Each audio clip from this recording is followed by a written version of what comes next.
Hello friends, இன்றைக்கி நம்ம பார்க்க போகிறது supplementary ரீடர்லேருந்து after 20 years written by O. Henry. Here is a story entitled After 20 years which is about two best friends who had to part ways. இந்த story, அதாவது after 20 இயர்ஸ்னு தலைப்பில் இருக்க இந்த story எதை பற்றி சொல்லுதுன்னா, இரண்டு நண்பர்கள் பிரிந்து போயிட்டாங்க, அதை பற்றி சொல்லுது. They returned to keep an appointment they had made 20 years ago. அவங்க ரெண்டு பேர்த்துக்குள்ளே ஒரு ஒப்பந்தம் இருக்குது. என்னென்னா, 20 வருஷம் கழித்து நம்ம ரெண்டு பேரும் கண்டிப்பாக சந்திக்கணும் அப்படின்னு ரெண்டு பேரும் டிசைட் பண்ணிட்டு தான் ரெண்டு பேரும் பிரிஞ்சு போகிறாங்க. Read to find out what happens when they meet again. So கீழே நீங்கள் ரீட் பண்ணி அவங்க மீட் பண்ணுறப்ப என்ன நினச்சுங்கிறது தெரிஞ்சுக்கோங்க அப்படின்னு சொல்லி ஆத்தர் சொல்கிறாங்க. The policeman on the beat moved up the avenue impressively. இதில் வந்துட்டு ஆன் த பீட் அப்படின்னா என்ன அர்த்தம்னா இன்சார்ஜ், அதாவது போலீஸ்மேன் இன்சார்ஜ். சில டைமுக்கு சில பேர் வந்துட்டு பகல் டியூட்டி போட்டிருப்பாங்க, சில பேர் வந்துட்டு நைட் டியூட்டி போட்டிருப்பாங்க. அந்த மாதிரி அந்த டைமில் இன்சார்ஜாக இருக்கிற போலீஸ்மேன் என்ன பண்ணுறாருன்னா, அந்த தெரு, அவென்யூனா தெருக்கள் சொல்லுவாங்க, அந்த தெரு வழியாக ரொம்ப இம்ப்ரெசிவாக நடந்து வந்துட்டுருக்காரு. இம்ப்ரெசிவ்லி அப்படின்னா ஈர்க்கிற விதமாக இல்லை கவர்ற விதமாக நடந்து வந்துட்டுருக்காரு. The impressiveness was habitual and not for show, for spectators were few. The impressiveness, இந்த தோரணை வந்துட்டு ஹேபிச்சுவல்னால் வழக்கமாக எல்லாருக்குமே இருக்கிற அந்த தோரணை தான். போலீஸ்காரங்கக்கிட்ட இருக்கிற ஒரு ஸ்டிஃபாக இருப்பாங்கள்ல, அந்த மாதிரி ஒரு தோரணை தான். அண்ட் நாட் ஃபார் ஷோ, இது வந்துட்டு ஷோ பண்ணிக்கிறதுக்காக கிடையாது. ஃபார் ஸ்பெக்டேட்டர்ஸ் வேர் ஃபியூ, இதில் ஸ்பெக்டேட்டர்ஸ்னால் வந்துட்டு பார்க்குற, அதாவது அவர் கண்ணால் பார்க்குற மக்களே வந்துட்டு ரொம்ப கம்மியாக இருக்கிறாங்க. அவர் வந்துட்டு அங்கே டியூட்டிக்கு போயிட்டுருக்காரு. அந்த டியூட்டிக்கு எல்லாரையும் பாதுகாக்கிறதுக்காக அங்கே நடந்து போயிட்டுருக்கிறப்போ, ஆனால் ஜாஸ்தி யாரையுமே பார்க்க முடியல. ஏன், அதுக்கு காரணம் என்னென்னா, the time was barely 10 o'clock at night. அப்போ வந்துட்டு கிட்டத்தட்ட ஒரு 10 மணி இருக்கும்னு சொல்கிறாங்க. But chilly gusts of winds with a taste of rain in them had well nigh de-peopled the street. இதில் கஸ் அப்படின்னு சொல்கிறாங்கல்ல, GUSTS, கஸ்.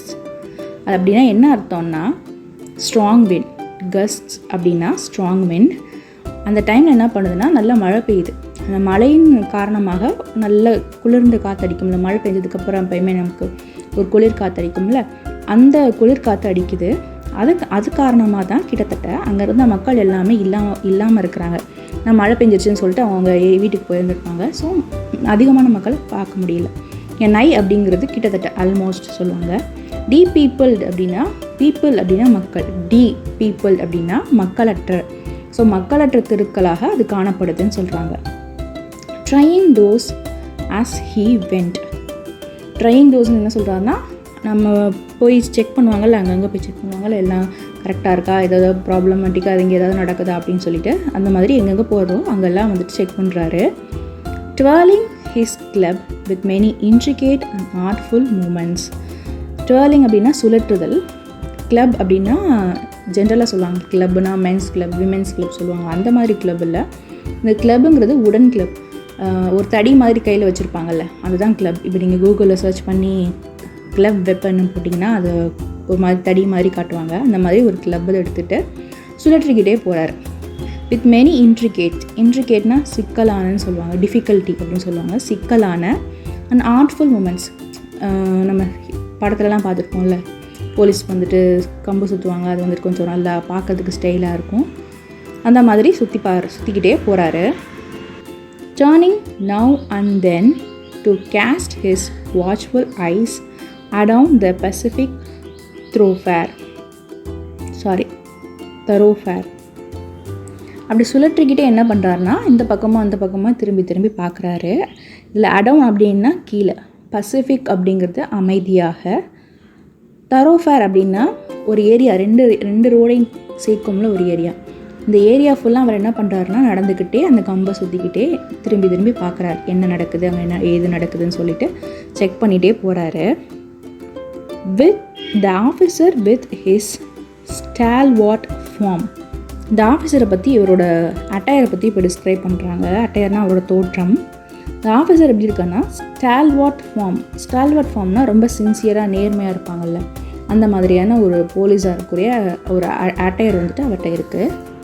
அண்ட் ஸ்லைட்லி ஸ்வாகர்னால் ரொம்ப தன்னம்பிக்கையாக கான்ஃபிடெண்ட்டாக இருப்பாங்கள்ல, ஸோ ஒரு கெத்தான போலீஸ்மேன் வச்சுக்கலாம். அந்த அட்டையரில் அவர் இருக்கார். Made a fine picture of guardian of the peace. So இவரோட அட்டையரை பார்க்குறதுக்கு எப்படி தெரியுதுன்னா, இவர் ஒரு கார்டியன் ஆஃப் பீஸுங்கிற மாதிரி தெரியுது. கார்டியன்னா காவலாளி, ஒரு அமைதியின் காவலாளி மாதிரியே அவர் உருவம் இருக்குது. அவரை டிஸ்கிரைப் பண்ணுறாங்க. அந்த அளவுக்கு அவரை பார்க்குறதுக்கு அவ்வளோ பிக்சர் பர்ஃபெக்டாக இருக்கார். The vicinity was one that kept yearly hours. Vicinity அப்படின்னா அந்த பக்கத்தில் இருக்க பிளேசஸ்ன்னு சொல்லுவாங்க. ஸோ அங்கே இருக்கிற பிளேசஸ்லாம் வந்துட்டு ரொம்ப இயர்லியாக ஆன மாதிரி தெரியுது. எப்பயுமே அந்த டைமில் வந்துட்டு அவ்வளோ அமைதியாக இருந்ததில்லை. ஸோ இந்த டைம் வந்துட்டு எப்படி இருக்குன்னா, கொஞ்சம் அதுக்கு முன்னாடியே வந்துட்டு நல்ல அமைதியாக இருக்குது அப்படின்னு சொல்கிறாங்க. Now and then you might see the lights of a cigarette store or of an all-night lunch counter. அப்பப்போ எங்கே என்ன பார்க்க முடியுது அப்படின்னா, சிகரெட் ஸ்டோர் இருக்குல்ல, அதில் எரியிற லைட்டை பார்க்க முடியுது. அப்புறம் நைட்டு பூரா திறந்து வச்சுருப்பாங்க. ஆல் நைட் லஞ்ச் கவுண்டர் அப்படின்னா நைட்டு பூரா எந்த டைம் போனாலும் சாப்பாடு கிடைக்கும். அந்த மாதிரியான கவுண்டர் கடைகள்லாம் திறந்துருக்கு. But the majority of the doors belong to business places. ஆனால் அங்கே இருக்கிற மெஜாரிட்டியான கதவுகள், எந்த கதவுகள் திறந்துருக்குன்னா வணிகத்துக்காக செய்வாங்கல்ல, வணிக இடங்கள் தான் அங்கே திறந்திருக்கு. that had long since been closed. வணிகத்துக்காக இருக்கிறது வந்துட்டு திறக்கலை, அதுதான் வந்துட்டு அங்கே அதிகமாக மூடப்பட்டு இருக்குன்னு சொல்லுவாங்க. மோஸ்ட்லி ஒரு ஏரியாவில் போனோம்னா நமக்கு பிஸ்னஸ் பிளேசஸ் நிறையா இருக்கும். அந்த பிளேசஸ் தான் வந்துட்டு அதிகமாக மூடப்பட்டு இருக்குது. ஆனால் lunch counter, midnight lunch counter, அதாவது எல்லா டைமுக்கும் கிடைக்கிற லஞ்ச் கவுண்டருக்குரிய கடைகளும் சிகரெட் ஸ்டோரும் மட்டும் திறந்துருக்கு அப்படின்னு சொல்கிறாங்க. When about midway of a certain block, the policeman suddenly slowed his walk. அப்போ அந்த போலீஸ் நடந்து போயிட்டே இருக்காரு. திடீர்னு ஒரு மிட்வே வருது. அங்கே ஒரு பிளாக் இருக்குது, ஒரு பில்டிங் இருக்குது. அந்த பில்டிங் கிட்டக்க போனோடனே போலீஸ்மேன் என்ன பண்ணுறாரு, மெதுவாக அவரோட வாக்கிங்கை ஸ்லோ பண்ணுறாரு, மெதுவாக நடந்து போகிறாரு. In the doorway of a darkened hardware store, a man leaned with an unlighted cigar in his mouth. அப்போது அந்த மிட்வே கிட்டக்க ஒரு டோர்வே இருக்குது. அங்கே வந்துட்டு ரொம்ப இருட்டாக இருக்குது. ஹார்ட்வேர் அப்படின்னா அந்த பொருட்கள்லாம் வைப்பாங்கள்ல, வீட்டு பொருட்கள்லாம் வைப்பாங்கள்ல, அந்த மாதிரி ஒரு கடைக்கிட்டக்க ஒரு மனுஷன் வந்துட்டு ஒரு டோர்வேல சாஞ்சிக்கிட்டு இருக்கான். வித் அன் அன்லைட்டட் சிகர், அதாவது பற்ற வைக்காத ஒரு சிகரெட்டை வந்துட்டு அவன் வாயில் இருக்குது. As the policeman walked up to him, the man spoke up quickly. Policeman வந்துட்டு எப்போவுமே கிட்டக்க போன உடனேயும் என்ன பண்ணுறாரு, அந்த மனுஷன் வந்துட்டு பேச ஆரம்பிக்கிறாரு. It's all right officer, he said reassuringly. ரீஅஷ்யூரிங்லன்னா மறு உறுதியளிப்புன்னு சொல்லுவாங்க. அதெல்லாம் ஒன்றும் இல்லை ஆஃபீஸர், நான் இங்கே சும்மா தான் நிற்கிறேன். எப்போயுமே வந்துட்டு நைட் ரவுண்ட்ஸ் போகிறப்போ பார்த்தோன்னா தெரியும், அங்கே இருக்கிறவங்க தேவையில்லாமல் நிற்கிறவங்களாம் அந்த போலீஸ்க்கு பதில் சொல்லுவாங்க. அந்த மாதிரி இவர் சொல்கிறாரு, பரவாயில்ல ஆஃபீஸர், நான் இங்கே சும்மா தான் நிற்கிறேன்னு சொல்கிறாரு. அதுக்கு காரணமாக என்ன சொல்கிறாருன்னா, I'm just waiting for a friend. It is an appointment made 20 years ago. Sounds a little funny to you, doesn't it? அதாவது அவர் என்ன சொல்கிறாருன்னா, நான் வந்துட்டு இங்கே ஒரு அப்பாயின்மெண்ட்காக வெயிட் பண்ணிகிட்ருக்கேன். அது 20 வருஷத்துக்கு முன்னாடி நாங்கள் ஏற்படுத்திக்கிட்ட அப்பாயின்மெண்ட். எதுக்காகனா, நான் ஒரு ஃப்ரெண்டை பார்க்கறதுக்காக வெயிட் பண்ணிகிட்ருக்கேன். இதை பார்க்குறதுக்கு வந்துட்டு உங்களுக்கு காமெடியாக தான் தெரியும். இது கேட்குறதுக்கு உங்களுக்கு காமெடியாக இருக்கா அப்படின்னு சொல்லி கேட்குறாரு. Well, I will explain. If you would like to make certain it's all straight. இந்த சர்டைன்ங்கிறது சற்று. ஸோ நீங்கள் எனக்கு கொஞ்சம் டைம் கொடுத்தீங்க அப்படின்னா நான் இதை பற்றி உங்களுக்கு டீட்டெயிலாக எக்ஸ்பிளைன் பண்ணுறேன் அப்படின்னு சொல்லி அந்த சிகரெட் வச்சுருக்காருல அவர் சொல்கிறாரு போலீஸ்மேன் கிட்டக்க. About that long ago, there used to be a restaurant where this store stands. Big Joe Brady's restaurant. So ரொம்ப வருஷங்களுக்கு முன்னாடி இதே இடத்துல ஒரு ரெஸ்டாரண்ட் இருந்துச்சு. அந்த ரெஸ்டாரண்ட்டோட பேர் என்ன சொல்கிறாங்கன்னா, பிக் ஜோஸ் பிராடிஸ் ரெஸ்டாரண்ட் அப்படிங்கிற ஒரு கடை. இந்த கடை இதே இடத்துல இருந்துருச்சு அப்படின்னு சொல்லி அவர் சொல்கிறாரு. அதுக்கு அந்த போலீஸ்மேன் என்ன சொல்கிறாருன்னா, until 5 years ago, say the policeman. அது இப்போ கிடையாது, 5 வருஷத்துக்கு முன்னாடி அப்படின்னு போலீஸ்மேன் சொல்கிறாரு. It was torn down then. கொஞ்ச நாளுக்கு முன்னாடி அதை வந்துட்டு 5 வருஷத்துக்கு முன்னாடி வந்துட்டு இடிக்கப்பட்டு தான் இந்த ஹார்ட்வேர் ஸ்டோராக கட்டப்பட்டிருக்கு. ஸோ அது இடிஞ்சு போச்சு அப்படிங்கிறது போலீஸ்மேன் சொல்கிறாரு. The man in the doorway struck a match and lit his cigar. அப்போ என்ன பண்ணுறான்னா, அந்த டோர்வே கிட்ட நின்றுட்டுருக்காரு அந்த மனுஷன் வந்துட்டு தீப்பெட்டியிலேருந்து அந்த தீக்குச்சி இருக்கல் அதை எடுத்து உரசி அவரோட சிகரெட்டில் வைக்கிறாரு. The light showed a pale, square-jawed face with keen eyes and a little white scar near his right eyebrow. இப்போது அந்த சிகரெட் வெளிச்சத்து அந்த சிகரெட் பொறுத்துறப்போ அந்த தீ வரும்ல, அந்த தீக்குச்சிலேருந்து ஒரு தீ வரும்ல, அந்த வெளிச்சத்தில் அந்த பொயட் எப்படி வந்துட்டு அவரோட ஃபேஸை டிஸ்கிரைப் பண்ணுறாரு அப்படின்னா, அந்த சிகரெட் வச்சுருக்கிற மேனோட ஃபேஸை எப்படி டிஸ்கிரைப் பண்ணுறாரு அப்படின்னா, அவரோட ஃபேஸ் வந்து ரொம்ப பேலாக இருக்குது, ஸ்கொயர் ஜா, அவரோட தாடைகள் வந்துட்டு சதுரமாக இருக்குது, கீன் ஐஸ்னால் நல்ல கூர்மையான கண்கள், அண்ட் லிட்டில் ஒயிட் ஸ்கார், அவரோட நெத்தியில் வந்துட்டு ஒரு புருவத்தில் ரைட் சைடு இருக்கிற புருவத்தில் ஒரு வெள்ளை கலரில் ஒரு தழும்பு இருக்குது அப்படின்னு சொல்கிறார். இதுதான் அவரோட ஃபேஸோட description. His scarf pin was a large diamond oddly set. அவரோட ஸ்கார்ஃப் பின்னில் ஒரு டைமண்ட் இருக்குது, ஆனால் அது ரொம்ப ஆட்லி செட் ஆகிருக்கு, அதாவது ரெகுலராக கரெக்டான இடத்துல இல்லாமல் கொஞ்சம் ஆடாக இருக்குது அப்படின்னு சொல்கிறாங்க. 20 years ago tonight, said the man, I dined here at Big Joe's Brady with Jimmy Wells, my best chum and the finest chap in the world. அப்போ அவரோட ஃப்ரெண்டை பற்றி அவர் டிஸ்கிரைப் பண்ணுறாரு. 20 வருஷத்துக்கு முன்னாடி இதே நைட்டில் நான் என் ஃப்ரெண்டு இவருடைய பேர் சேர்ந்து பிக் ஜோ பிராடி அப்படிங்கிற இடத்துல நாங்கள் சாப்பிட்டோம் அப்படின்னு சொல்கிறாரு. ஜிம்மி வெல்ஸ், அவங்க ஃப்ரெண்டு பேர் என்னென்னா ஜிம்மி வெல்ஸ். பெஸ்ட் சம்னா என்ன அர்த்தம்னா பெஸ்ட் ஃப்ரெண்டுன்னு சொல்லி அர்த்தம். சாப் அப்படின்னா மேன் சொல்லுவாங்க. ஸோ அவர் வந்துட்டு இவருக்கு ரொம்ப பெஸ்ட்டு ஃப்ரெண்ட், நல்ல மனுஷன் அப்படின்னு சொல்கிறாரு. He and I were raised here in the New York. நானும் அவரும் நியூயார்க்கில் தான் ஒன்றா சேர்ந்து வளர்ந்தோம். ஜஸ்ட் லைக் 2 brothers, 2 கூட பிறந்த சகோதரர்கள் மாதிரி நானும் ஜிம்மி வெல்ஸும் வளர்ந்தோம்.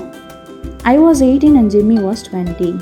நான் வந்துட்டு 18 வயசு, ஜிம்மிக்கு வந்துட்டு 20 வயசு அப்படின்னு சொல்கிறாரு. The next morning I was to start for the west to make my fortune. அடுத்த நாள் என்ன பண்ணிட்டேன், நான் வந்துட்டு மேற்கு சைடு போயிட்டேன். எதுக்காகனா, ஃபார்ச்சூன்னா அவர் பொருள் தேடி, அதாவது பிஸ்னஸ் விஷயமாக வெளியே போயிருக்காரு, வெஸ்ட் சைடு போயிருக்காரு. He couldn't have dragged Jimmy out of New York. நீங்களே நினச்சாலும் ஜிம்மியை வந்துட்டு நியூயார்க்லேருந்து ட்ராக்டனா இழுக்கிறது, அதாவது இங்கே எங்கே இழுத்தாலும் வரமாட்டான் அப்படின்னு சொல்லுவாங்கள்ல, அந்த மாதிரி நீங்களே நினச்சிருந்தா கூட ஜிம்மியை வந்துட்டு இந்த நியூயார்க்லேருந்து கூட்டிகிட்டு போயிருக்கவே முடியாது. He thought it was the only place on earth.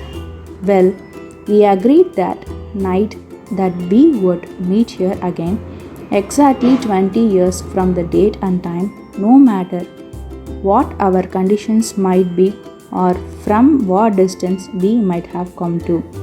So Jimmy வந்துட்டு இங்கே இருந்துட்டார். என்னமோ அந்த உலகத்திலே இந்த ஒரு பிளேஸ் தான் இருக்கிற மாதிரி அந்த ஜிம்மின்றவன் என்ன பண்ணிட்டான், இங்கே இருந்துட்டான். நாங்கள் எப்படி ஒப்பந்தம் பண்ணியிருந்தோம்னா, 20 வருஷங்களுக்கு அப்புறம் இதே டேட்டில் இதே டைமில் எந்த கண்டிஷனில் இருந்தாலும் எவ்வளோ டிஸ்டன்ஸ் தூரத்தில் இருந்தாலும் நாங்கள் 2 பேரும் கண்டிப்பாக மீட் பண்ண போகிறோம் அப்படிங்கிறத முடிவு பண்ணிட்டோம்.